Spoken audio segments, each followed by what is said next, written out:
Hey, welcome back to RamZland. Today I want to show you how to make giant dry ice bubbles. Check this out.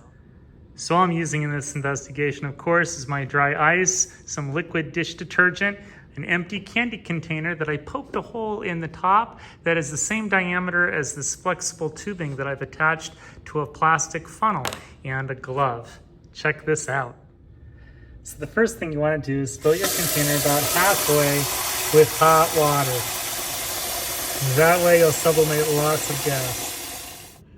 The second step is to put your lid on and then to take your flexible PVC tube and fasten it over that hole that you drilled that's the same diameter as the tube. That way you don't lose any gas as it sublimates.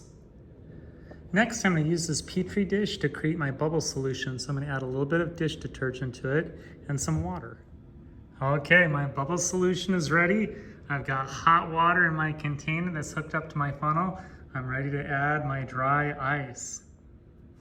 Now once you add your dry ice, immediately put the lid on your container to catch all of that gas so it comes out the funnel.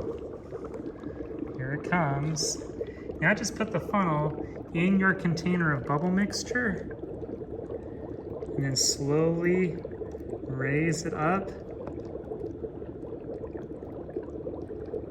Get that bubble forming and see if you can tip it over.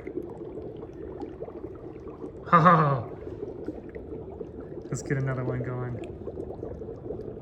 Here it goes.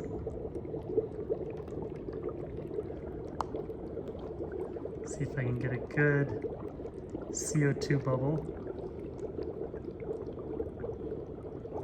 There's a big one.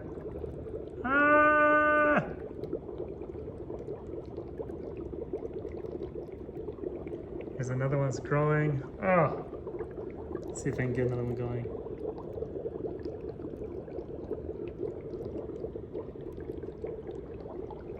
Well, I hope you enjoyed today's edition of RamZland, and I'll see you next time.